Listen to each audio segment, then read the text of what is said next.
Rev up your engines!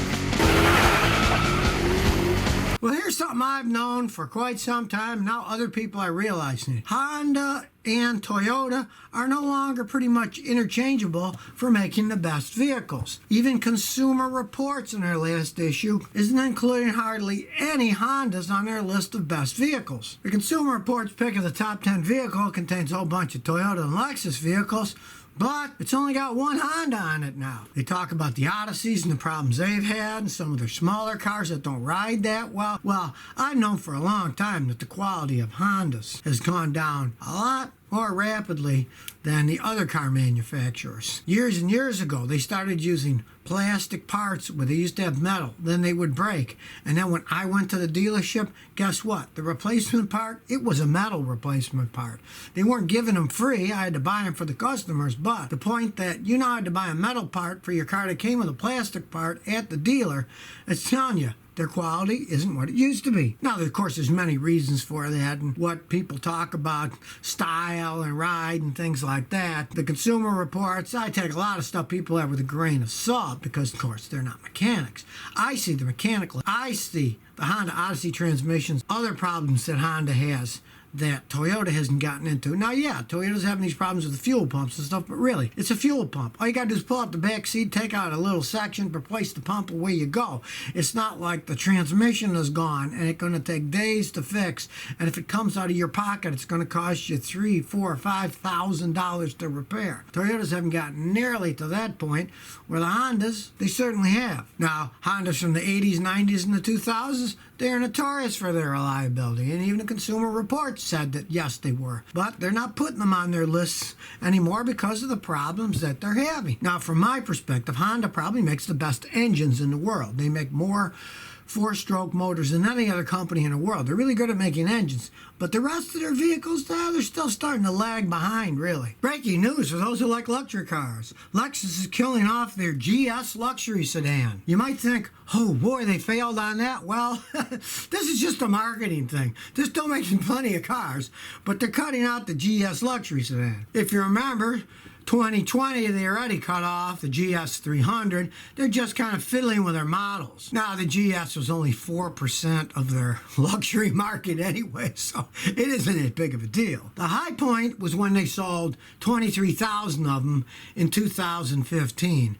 Last year, for example, they only sold 3,300 of them. They're just a model that, whatever reason, for whatever price, they decided to drop that model. And the first 3 months of 2020, of course, with this COVID stuff going on, they only sold 624 of them, so they're just dropping that particular model. So if you want to get the last fancy one, you could get their Black Line Special. They're only making 200 of them. Who knows? Maybe it'll become a collector's item if they only make 200 of them. They're good cars. There's nothing wrong with the cars. It's just they decided that particular model at that price range didn't fit in with what they were selling. Giuseppe131 says, Scotty, I'm thinking of getting one of the 2020 Honda Civic Sedans, a Sport Touring. I know Honda has CVT reliability issues, and I'm not the big fan of manual training, so Civic Type R wouldn't be a choice, and I don't have enough money anyways. What do you think's the wisest choice? Lexus cost too much, and I don't want to buy a used car. Well, the Civics are okay, but I mean, if you want to buy a wise choice, get a Corolla. Toyota makes really good CVTs in those Corollas.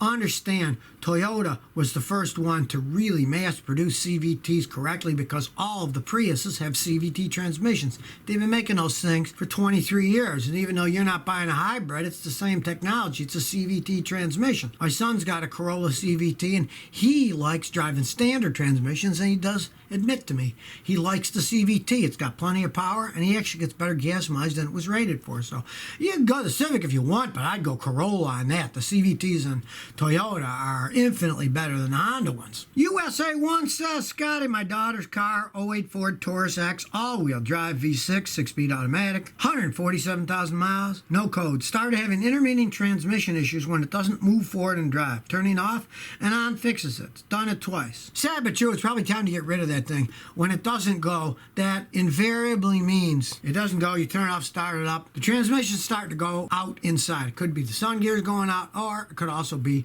the pump is starting to go out. Automatic transmissions are kind of like your engine. They have oil pumps that pump the fluid through them. Standard transmissions are just splash lubrication, it just splashes.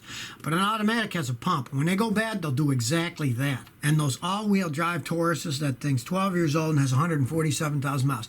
That's pretty much, you're reaching the end of the lifespan of that particular all-wheel drive transmission. You're not going to get much for it if you sell it anyways. And if it does that and then it goes and drives and rides the rest of the day, I mean, maybe it'll do that for years and you can still drive it. So I'd say either drive it till the wheels fall off or it doesn't move at all, or just get rid of it and get a more reliable vehicle, because that one's pretty much at the end of its lifespan. W. Pritch 2 says, I'm looking at buying an 06 Honda Civic LX from a private seller. Automatic tranny, 86,000 miles. That vehicle has a history with engine block cracks. This one did not receive the repair when it was covered. Now it's not. Should I buy this? They want $5,200. Now, walk away from that. If it wasn't fixed under the warranty when it breaks now, Honda doesn't care.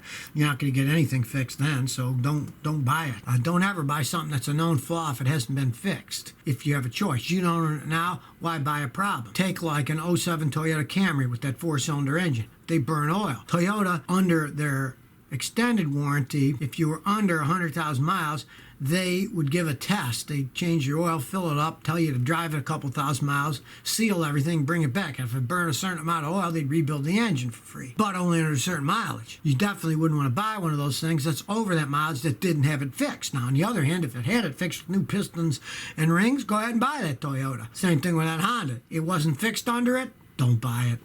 Why take a chance? Alexis Gonzalez, 818, says, I got an 07 Nissan Xterra V6, 188,000 miles. Cold starter makes a funky noise like ticking, and there's no oil pressure. The dipstick isn't low for a few seconds. I've been reading about Xterra, and they say it's probably a timing chain or sensor. Should I fix this, or should I live with it? Yeah, that timing chains wear on, the tensioners wear, but so do a whole bunch of things on those Xterras. You got 188,000 miles. That engine's basically at the end of its life anyway. My advice, as long as the sound goes away after a few seconds, drive it till it breaks. Then when it breaks, junk it. You sell it now, you'll get nothing. You'd be lucky if you get $1,500 for that thing. Hey, and if it lasts months or a year or two more, what the heck? You're riding on free time with that. You don't want to tear an engine down. You're going to spend a fortune. The rest of the vehicle's worn out. You did say it's an automatic transmission. That's going to go out eventually. So just drive it till the wheels fall off, and then the next time get a Toyota, because if it was a Toyota, one, it wouldn't be ticking, and two, at 188,000 miles, it's just starting to be worn in. If you would have got like a Highlander, I got a customer with a Highlander, it's got 550,000 miles. The original engine and tranny, it doesn't make any noise. Alan 100 says, Scotty, I have an 05 Taco with the 1 GRFE. When I step on the brake, warm up the engine, the RPMs drop while in gear. It shudders at stoplights. When I remove the brake light fuse, the problem goes away. I change the bulbs, but it still drops it. Thanks. Okay, well, you got an 05 Taco, man. That Taco must be stale by now. I couldn't resist that joke. Now, you removed the brake light fuse and it stopped. So, there's only really three things it could be. One would be you got a weak battery. Have the battery load tested. That solves it. Simple. It's not the battery, have the alternator load tested. Places like AutoZone do it free. Alternator not charging will do that. The other thing is, you'd have an electrical short somewhere in the brake light system, somewhere between the brake light switch and all the way back. You'd have a short, and when you step on it, it conks everything out because it's shorting out the electrical system, but not enough to blow the fuse. So since it didn't blow the fuse, but it died the car, my bet on that one is either the battery or the alternator or both are weak, and that's why it's conking out like that. But if it is actually a Taco, I wouldn't eat it if it's that old. Kevin St. Larry says, Camry, 2.4 liter engine, 66,000 miles, well maintained with grandma's car. It sits for 8 hours. I start up and blue smoke comes out. What's the problem? Well, the problem is they didn't build those right, but you're in luck because it's only got 66,000 miles. Toyota had like a 100,000 mile warranty on it. You take it to them. They will do a test on it and tell you drive it and bring it back. And if it burns a certain amount of oil, they will rebuild that engine free for you because they didn't do the piston rings and the pistons themselves correctly. And I've had that done with some of my customers' cars. If it's over 100,000, they'll say, no, it's too many miles. But that's under that mileage. The only problem is, might try to wheedle that it's too old, but that mileage, especially if it's your grandmother's car, raise a stink and do the ultimate trump card. Tell them Scotty Kilmer told you about this. Probably come to fruition. I did that with a customer that got overcharged 12 grand for a Toyota Tundra, and they wouldn't give her the 12 grand back from what they overcharged until I made a video on it, and then the local Toyota dealer, guess what, gave her a check for $12,000. So mention my name, and they should rebuild the engine free.